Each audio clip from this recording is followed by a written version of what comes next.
It's always a danger in the fall, especially with deer hunting season around the corner. But two men in northern Michigan got quite the scare when a deer came crashing down onto their SUV. Look at the damage here. They were driving on M115 outside Cadillac when the deer came running off a hill, hit the windshield and the sunroof.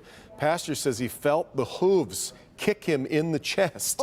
The deer, as you might well imagine, did not survive this. The two men did, though. They got some bumps and bruises, but they're going to be okay.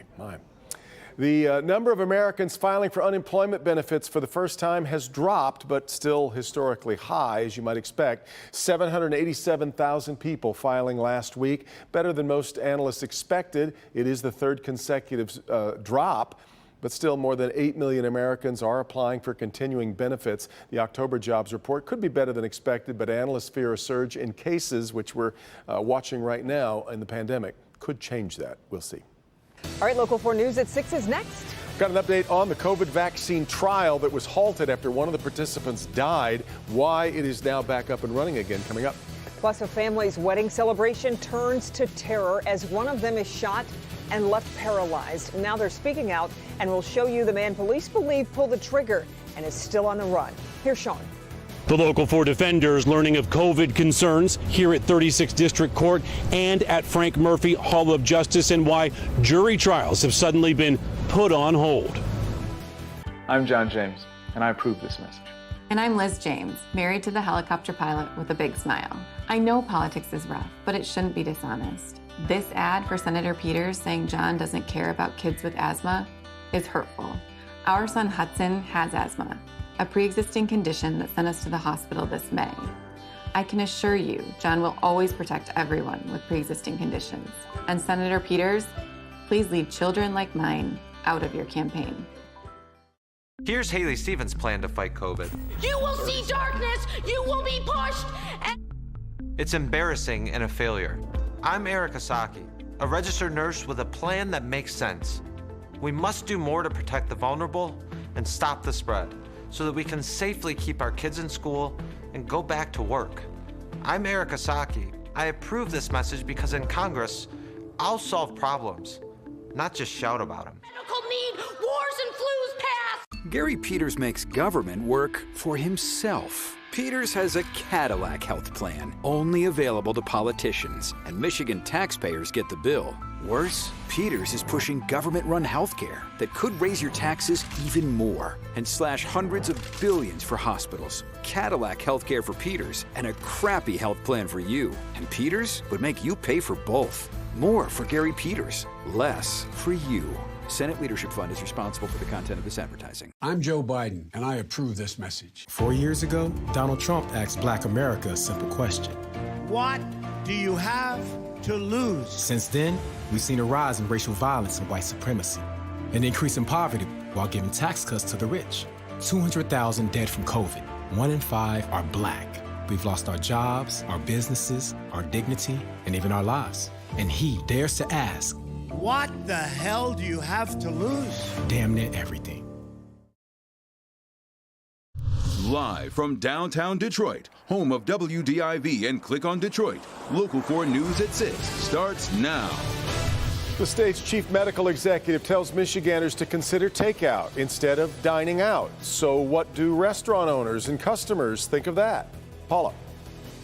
So what can adults learn from students? A whole lot, especially when it comes to debate etiquette and how to get the most out of it. We talked to one of the nation's top debate teams right here in Detroit. All right, Paula, and concerns over COVID are affecting the justice system in Detroit as jury trials at one busy courthouse are put on hold. The saying goes, justice delayed is justice denied, but during a pandemic, things get put on hold for the safety of all parties involved. And that is the case, Kim, right now at Detroit's Frank Murphy Hall of Justice. A COVID outbreak among people who work there has put jury trials on hold. For more on what that means and how long it might last, let's bring in defender Sean Lay with more. Sean. Attorneys also telling us it all started here at 36th District Court, and attorneys we're talking to are absolutely furious, wanting to know how a Wayne County assistant prosecutor went through COVID screening here, but was still COVID positive. They say not enough is being done to alert people about possible exposure. You mentioned Frank Murphy Hall of Justice. All of a sudden and suddenly, jury trials there have stopped. The Local 4 defenders obtaining this internal email from 36th District Court Chief Judge William McConaughey alerting court employees, I have been informed that an assistant prosecuting attorney who was present in the building yesterday, October 7th, has tested positive for COVID-19. My understanding is that this individual only visited the second floor conference room. Insiders telling the defenders they are furious, believing there has been no contact tracing. They've gotten no alert from the county health department about possible exposure. It's unclear who the positive prosecutor came into contact with that day. The Wayne County Prosecutor's Office tells the defenders tonight, quote, there have been 3 people in the Wayne County Prosecutor's Office the last week who have tested positive for COVID-19. They are in quarantine. None of the parties were in courtrooms in the Frank Murphy Hall of Justice. No mention of the COVID positive prosecutor who is inside 36th District Court. Felony jury trials just resumed at Frank Murphy, but this week, mass circuit court confusion. One attorney writing the presiding judge about trials suddenly being put on hold. I understand jury trials have been suspended for the time being. At least that's the talk around Frank Murphy Hall of Justice. The presiding judge responding, yes, jury trials have been halted due to an increase in COVID cases and positive case in the Wayne County Prosecutor's Office. The first felony case to be put on hold, Trayvon Pearson charged with attempted murder, accused of shooting a man back in April. With a $200,000 bond, Pearson doesn't have that money and has to wait inside the Wayne County Jail. And jury trials were about to resume at 36th District Court, but Judge Kenneth King says with COVID numbers on the rise, those trials will remain on hold. Did that decision have anything to do with what's happening at Frank Murphy? If those numbers are going up, then we have to take necessary precautions as well. And after that exposure October 7th, 36th District got a thorough cleaning. Let's talk about Chief Justice Timothy Kenny over at Frank Murphy. He says there are no COVID cases inside that building or inside any of the courtrooms, but they track the numbers statewide and countywide. And last week they said the numbers in Wayne County were going up, so they had to put a pause on jury trials. When the numbers start going down, those trials will resume. Bottom line, guys, the Chief Justice there says they have to keep jurors safe, defendants, lawyers, judges, staff, security, anyone who would come into that building. So right now, no jury trials at all. Back to you. Well, Sean, what about defendants sitting in jail right now waiting for their trials? What about their rights to a speedy trial? Sure. So that's the tough part here. So a number of judges, prosecutors, the sheriff, they get together weekly and they go case by case on who could be released while they're waiting for trial. And if someone's a violent offender and can't make bond, that's the tough part. They have to just sit and wait in jail, wait for their trial and wait and hope they don't get COVID while they're in jail. It is a tricky situation. Really good point too. All right, Sean. A local family is hoping the community can help police make an arrest in a shooting that left a man paralyzed.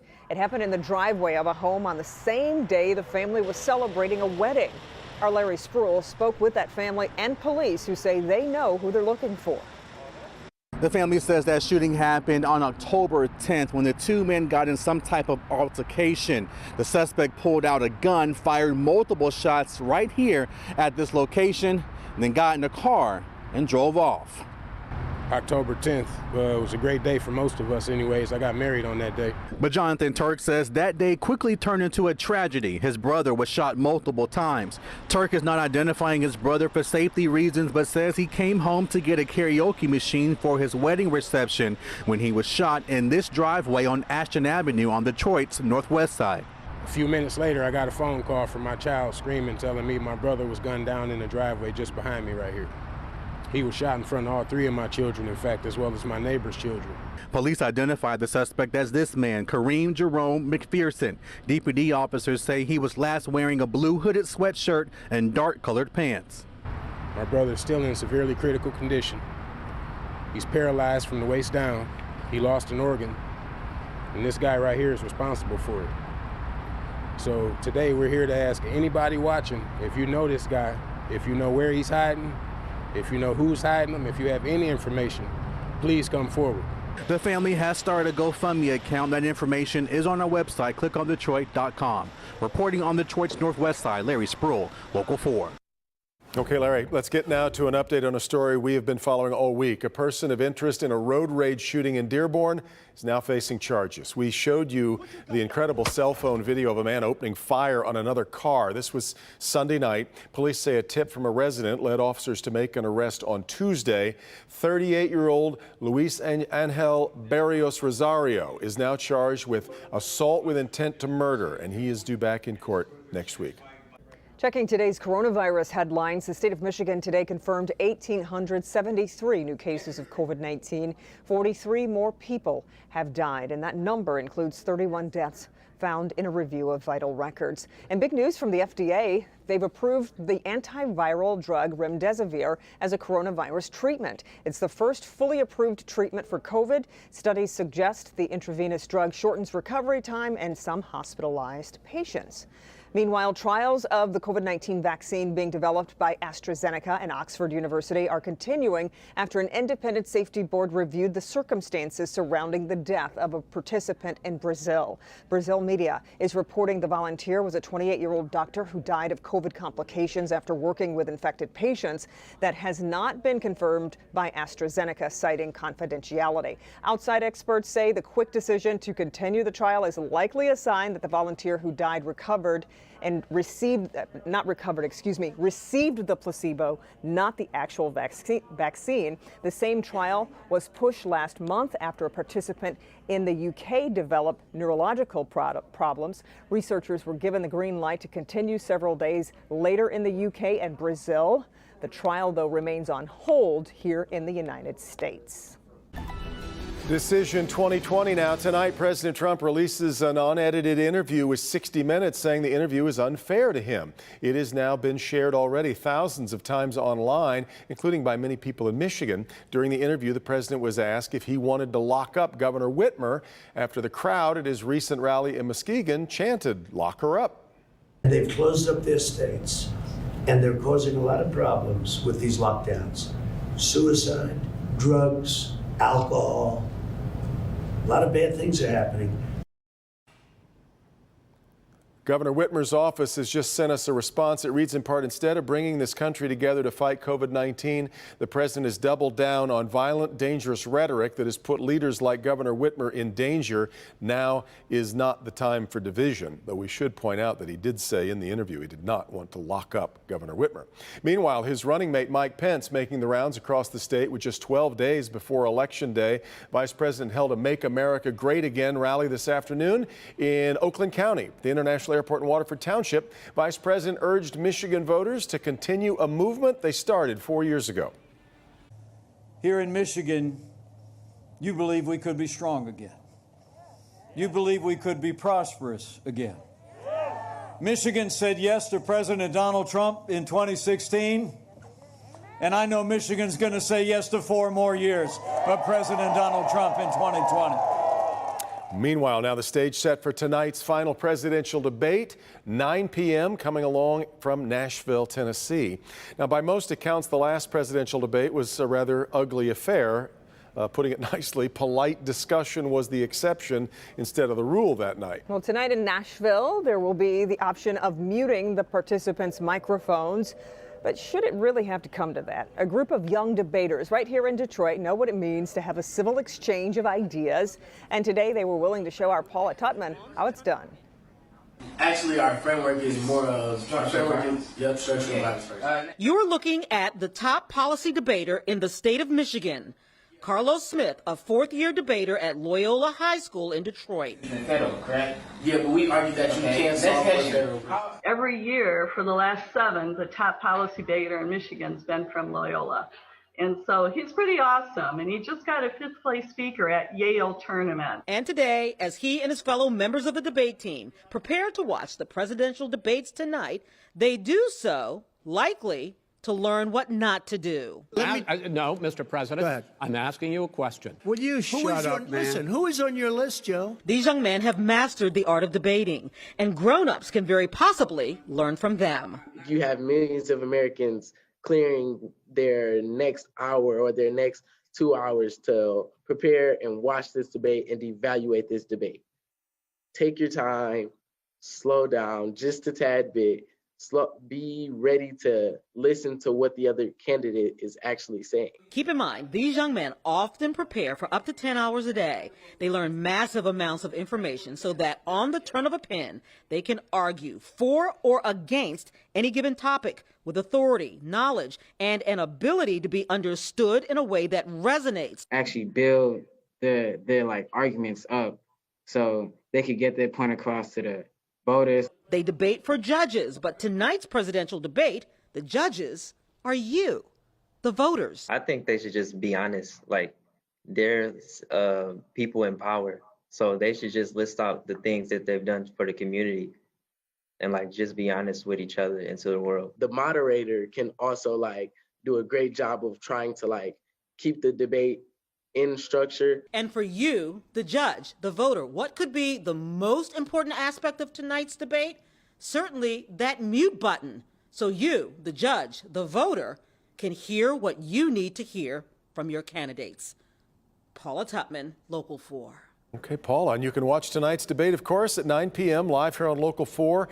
There will be a great deal of facts, of course, that will need checking. Our Grant Herms and the Trust Index team have that covered.